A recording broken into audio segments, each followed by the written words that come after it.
Bismillahirrahmanirrahim. Assalamualaikum warahmatullahi wabarakatuh. Ya, bertemu kembali dengan saya ABE di ABE Channel.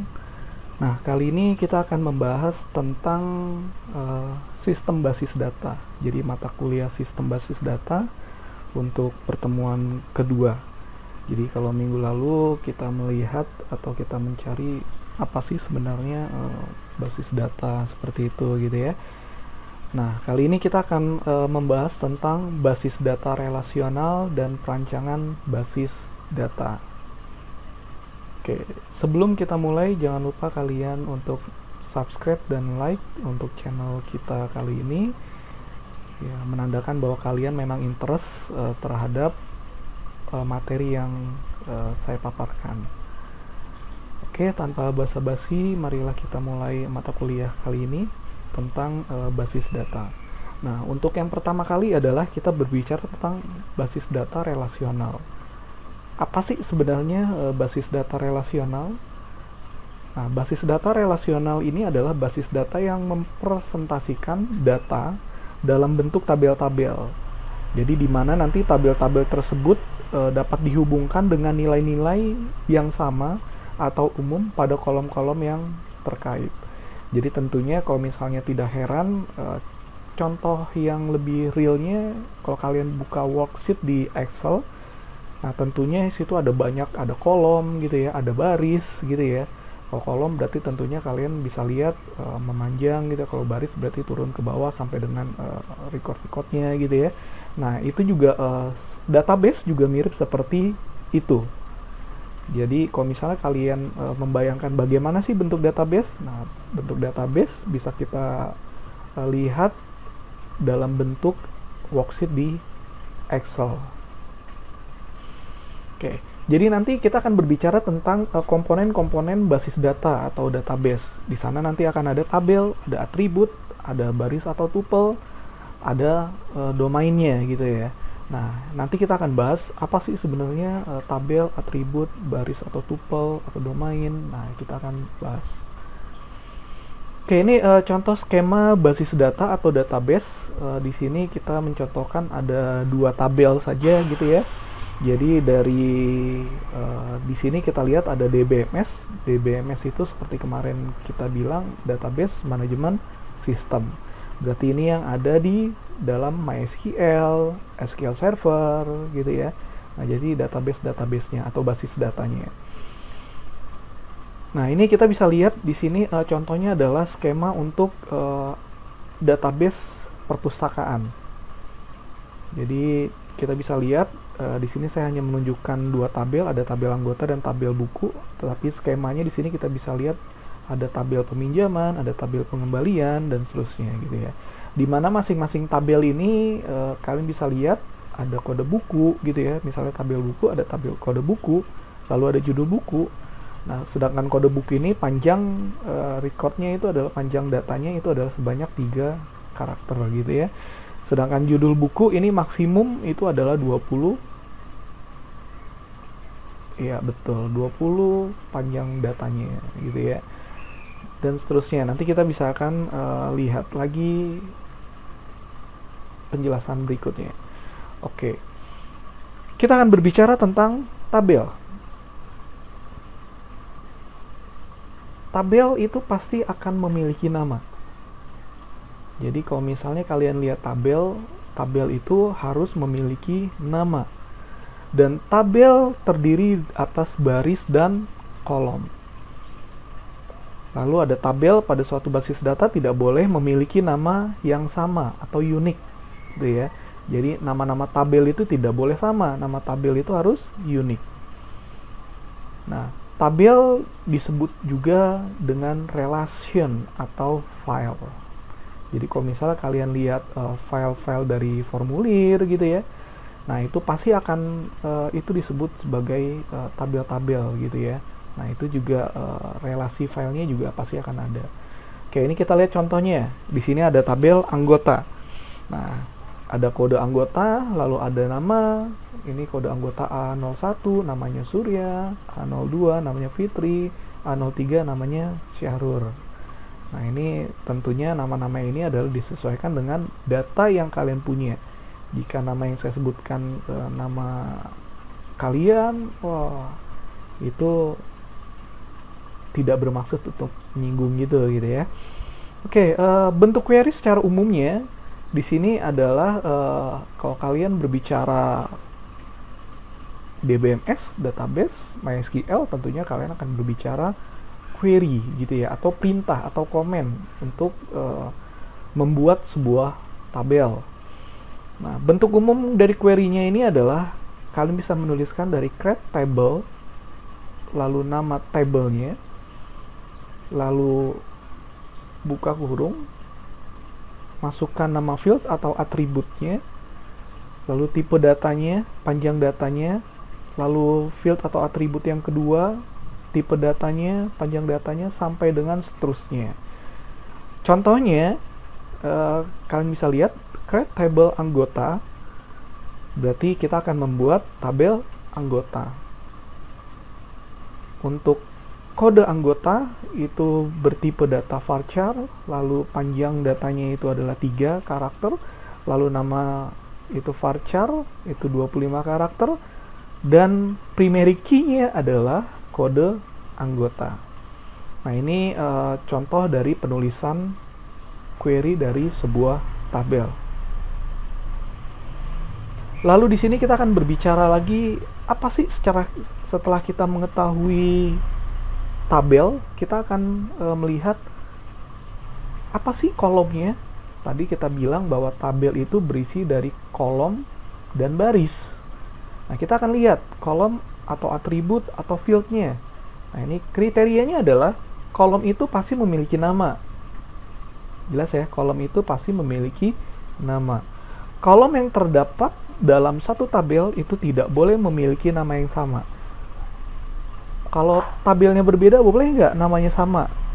Itu boleh. Kalau tabelnya berbeda, namanya boleh sama. Tapi kalau tabel yang sama, tidak boleh memiliki kolom yang sama gitu ya, kolom nama yang sama. Jadi urutan nama boleh sembarangan, tidak mempengaruhi dari makna tabel. Misalnya saya mau buat nama kolomnya itu tadi kode anggota.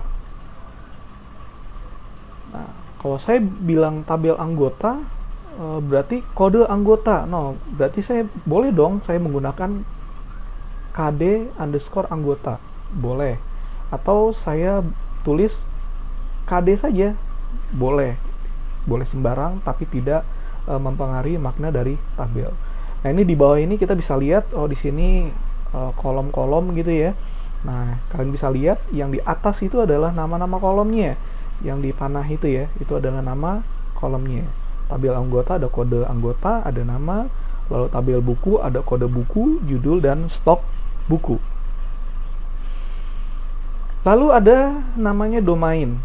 Nah, jadi domain ini adalah sekumpulan nilai yang dapat disimpan pada satu atau lebih kolom. Nah, sebuah domain bisa dimiliki oleh satu kolom atau lebih, tetapi sebuah kolom hanya memiliki satu domain. Nah, ini karena domain membatasi dan mengatur nilai yang disimpan, maka disebut domain constraint. Nah, ini contohnya misalnya kita lihat di kolom anggota, dan ada A01, A02, A03 itu adalah domainnya. Jadi domain yang disimpan di dalam kolom kode anggota. Nah, di mana kode anggota tersebut kita batasi menjadi hanya 3 karakter atau 3 huruf gitu ya. Nah, ini berarti kita disebut sebagai domain constraint. Sedangkan misalnya nama Surya, Fitri, Sahrul, dan sebagainya itu juga termasuk ke dalam domain. Tetapi kalau misal kita lihat tadi kita di atasnya kita batasi sebanyak 25. Itu juga disebut sebagai domain constraint. Atau misalnya kita tidak membatasi, misalnya money. Money itu kita tidak bisa batasi nilainya. Walaupun nanti ada panjang karakter, ada yang bisa kita batasi sampai dengan 8 karakter gitu ya. Ada yang sampai 10 karakter gitu ya. Misalnya kalau misalnya kalian 1 triliun, nah itu kan berapa panjang datanya di sana gitu kan. Kalau misalnya 1 juta, ya berarti kalian bisa sebanyak 7 angka gitu ya. Nah, kalau misalnya 1 triliun, nah itu kalian tidak bisa membatasi. Makanya nanti domain ini berkaitan dengan tipe data. Lalu ada baris atau record. Nah, baris atau record atau tuple. Nah, ini berisikan data dari sebuah objek. Jadi nanti baris itu berarti panjang gitu ya. Jadi memanjang dari kiri sampai dengan ke kanan. Jadi dari kolom paling kiri sampai dengan kolom terakhir ke kanan gitu ya. Lalu baris pada sebuah tabel itu harus unik, dapat diletakkan dalam urutan bebas dan tidak mempengaruhi makna dari tabel. Nah, ini kita lihat. Jadi misalnya A01 baris atau recordnya dari A01, kode anggota A01 itu namanya adalah Surya. Jadi kode anggota A02 namanya Fitri. Kode anggota A03 namanya Syahrul. Nah, ini yang disebut sebagai baris atau record atau tuple. Oke, lalu bagaimana kita melihat relation key-nya? Relational key-nya. Artinya relasional berarti adalah relasi. Key-nya itu berarti kuncinya gitu. Jadi kita akan melihat dari kunci relasinya. Oke, kuncinya di sana nanti akan ada 5 kunci yang bisa kita lihat. Jadi ada yang namanya super key.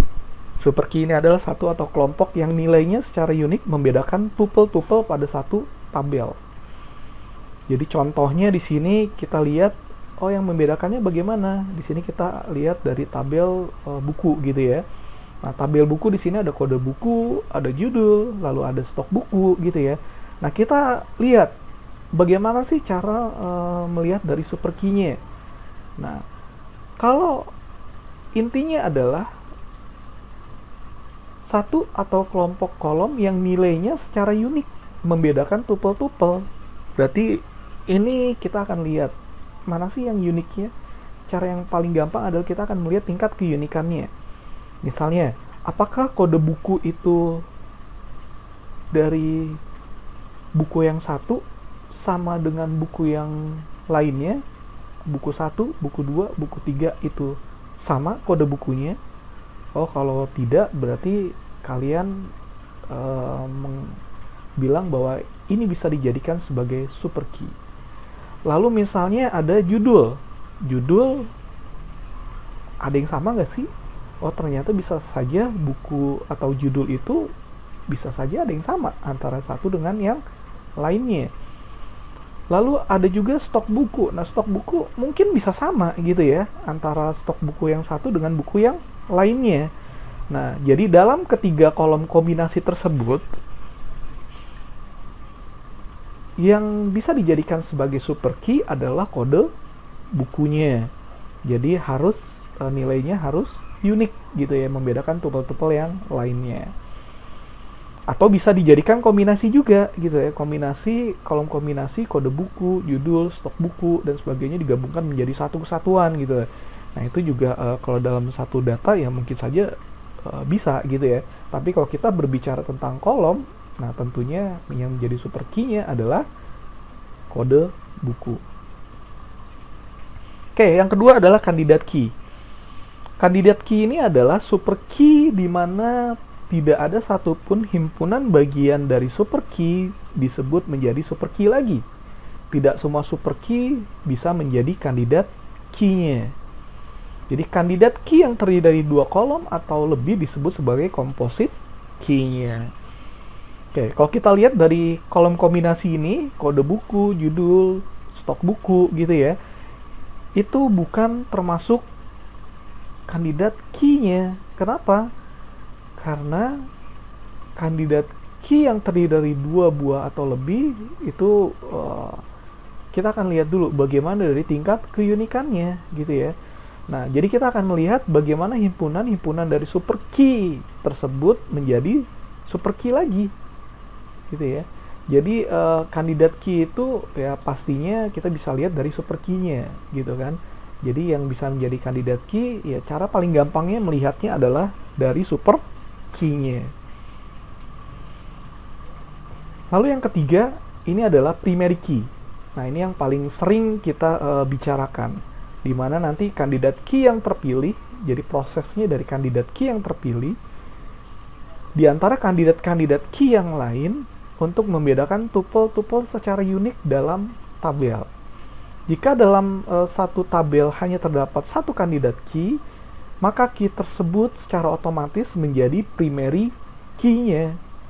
Jadi misalnya kalau tadi kita lihat dalam tabel buku, oh ternyata karena super key-nya hanya satu, kandidat key-nya juga cuma hanya satu, ya berarti secara otomatis itu akan menjadi primary key-nya. Jadi yang paling penting adalah primary key ini harus unik, tidak boleh sama dengan yang lainnya.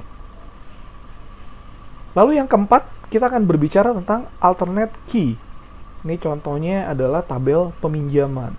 Jadi kandidat key yang tidak dijadikan sebagai primary key, misalnya pada tabel pengembalian, tabel peminjaman gitu ya. Jika kita memilih kode kembali sebagai primary key, maka kode pinjam dapat dijadikan sebagai alternate key-nya. Jadi kalau misalnya kita lihat tadi ada kode anggota gitu ya, ada kode buku. Ini merupakan misalnya kode buku, ini bisa kita jadikan alternate key-nya dari kode peminjaman gitu ya. Atau kode anggota itu bisa kita jadikan sebagai alternate key-nya. Lalu ini ada foreign key. Foreign key ini adalah satu atau kelompok kolom yang nilainya sama atau terkait dengan kandidat key pada tabel lain atau pada tabel yang sama. Misalnya pada tabel peminjaman ada dua kolom kode anggota yang berhubungan dengan tabel anggota, maka kode anggota adalah foreign key-nya. Jadi hampir mirip sebagai alternate key-nya. Oke, kita akan masuk ke dalam skema tabel atau relation schema, di mana nanti informasi dasar yang mendeskripsikan tabel-tabel atau tabel yang terdiri atas nama tabel dan sekumpulan pasangan kolom domain. Jadi tadi kita sudah jelaskan apa sih domain itu gitu ya. Oke, ini kita lihat di sini skema tabel anggota. Berarti skema tabelnya itu terdiri dari domainnya. Domainnya itu ada kode anggota, koma, lalu ada nama anggota. Kalau misalnya tadi kita lihat dalam tabel peminjaman, ternyata ada beberapa domain, lebih dari 2 domain.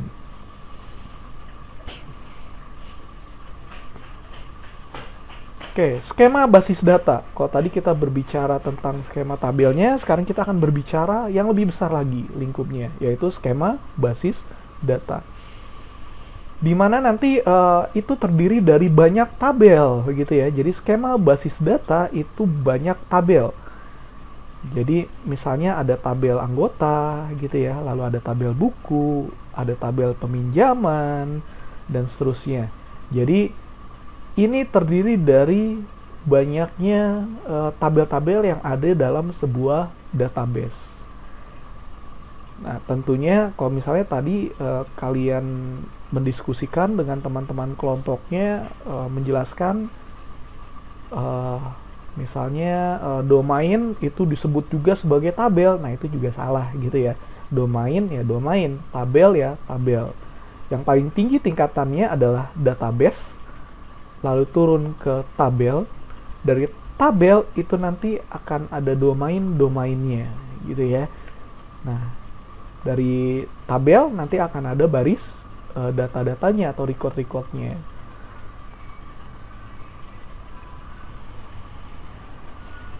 Nah, setelah kita mengetahui skemanya, dan kita harus melakukan integrity constraint. Apa sih integrity constraint itu? Nah, jadi ini untuk menjaga integrity data atau integritas data yang disimpan pada baris atau pada basis data. Jadi ada yang bersifat nilainya itu ada yang bersifat null.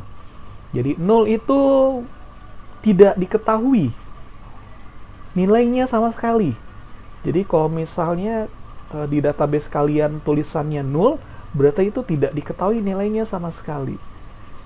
Jadi beda dengan angka 0 atau string minus gitu ya, atau spasi.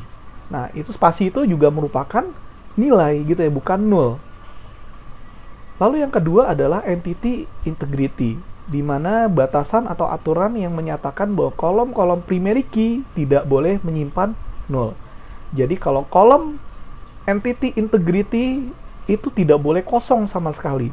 Kalau kosong biasanya nanti akan muncul error gitu ya. Kalau kosong nanti akan muncul syntax error gitu kan pada source code yang kalian gunakan atau query ketika kalian menginputkan data di query-nya. Lalu yang ketiga di sini ada referential integrity, di mana batasan-batasan yang menyatakan jika suatu tabel memiliki kolom foreign key, maka nilai pada foreign key tersebut harus sesuai dengan nilai kolom kandidat key-nya. Dan jika tidak demikian, maka foreign key dapat dituliskan 0. Jadi nanti harus sama domainnya, panjang datanya. Ketika kalian ingin membuat foreign key, tabel yang satu dengan tabel yang lain itu panjang datanya juga harus sama. Domainnya pun harus sama dan datanya pun harus sama. Kalau tidak, ya berarti maka foreign key-nya dapat dituliskan 0. Lalu yang terakhir di sini ada general constraint, di mana batasan-batasan atau aturannya yang ditetapkan oleh administrator basis datanya gitu ya. Misalnya di sini lebih cenderung ke arah aturan-aturan prosedurnya, di mana nanti show code-nya gitu ya, atau source code atau kode pemrograman yang kalian buat, jika peminjam buku itu hanya diizinkan untuk satu buku saja gitu ya. Nah, itu adalah aturan-aturan yang bisa kalian terapkan gitu ya. Atau misalnya tidak boleh lebih dari 3 hari misalnya, nanti bisa dilakukan general constraint. Lalu bagaimana cara merancang basis data? Ada 2 tahapan dalam melakukan perancangan basis data. Yang pertama adalah tahapan analisis dan perancangan. Yang kedua adalah tahapan implementasi. Nah, pada tahapan analisis dan perancangan, di sini bisa kalian lihat dari diagram-diagram perancangan basis data secara konsep gitu ya. Yang pertama di sini tentunya kita harus menentukan atau menganalisis sebuah faktanya gitu ya. Jadi kita harus menganalisis data-datanya terlebih dahulu, apa saja yang akan kita perbuat, database-nya seperti apa gitu ya. Lalu yang kedua kita akan membuat ERD-nya atau Entity Relationship Diagramnya. Lalu yang ketiga di sini kita akan memetakan ERD-nya. Dan seterusnya sampai dengan langkah ketujuh ini kita akan mengimplementasikan DDL-nya.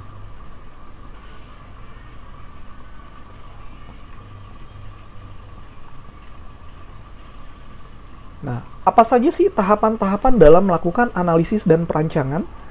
Di sini kita akan melihat dari perancangan basis data secara konsep. Nah, kita akan melihat bagaimana nanti pembuatan data atau modelnya itu tidak bergantung pada seluruh aspek fisik atau aspek fisik dari basis data, gitu ya. Artinya, ya kalau misal kita mau membuat model, ya kita harus melihat dari fakta-fakta yang tadi, gitu ya. Oh, tidak semua data-data itu kita bisa jadikan sebagai basis data gitu ya. Lalu yang kedua di sini perancangan basis data secara logis. Nah, ini kita akan melihat pembuatan model datanya itu berdasarkan dari implementasi fisik basis data gitu ya.